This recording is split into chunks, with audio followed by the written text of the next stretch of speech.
You invest in healthcare, you invest in industrials, you invest in the broader tech space. But in terms of the U.S. China conversations, because it just overshadows everything, you have your ear to the ground here. I know that. What is your view in terms of how close we are to a deal, how substantial that deal will be, and what it's going to mean for the relationship of the two countries longer term? I think fundamentally speaking, the two economies are so integrated that the trade spat or whatever conflict there may be are really a brewing storm in a teacup. Ultimately, they'll reach an agreement.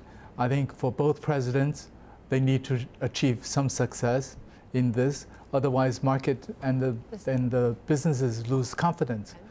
But the economies are so integrated.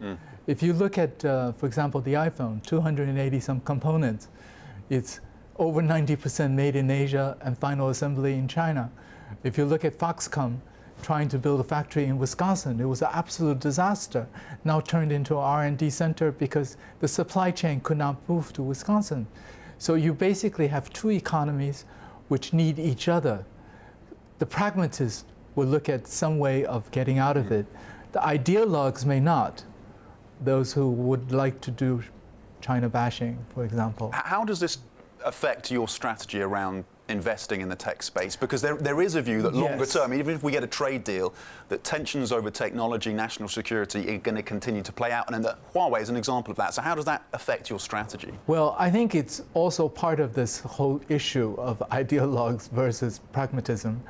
Huawei has been asking the U.S. government to come up with proof that it's built back doors. And there hasn't been any proof indicated or demonstrated. But my strategy has been look at China and look at Asia. Because the supply chain is not just China, it's the rest of Asia. It's the rise of Asia which is being challenged by the U.S.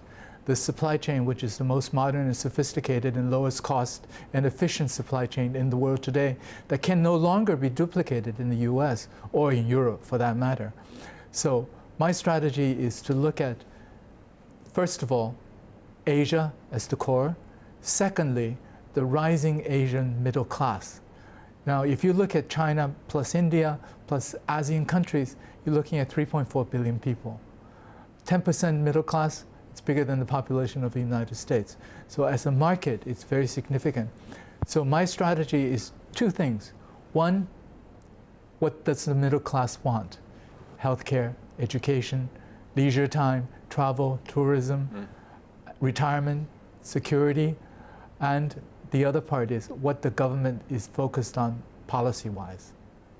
So consumer demand and then government strategy and government focus is part of how you position. That's right. If I could just add, if you look at government strategy, 5 years ago, solar was a mom and pop show, sideshow. Today it's a major industry because of government support. So.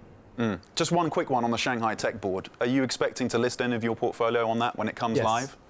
How many? How many companies? Well, I've got one that is being planned. One planned IPO on the Shanghai Tech Board? Right. Is it going to rival New York and Hong Kong?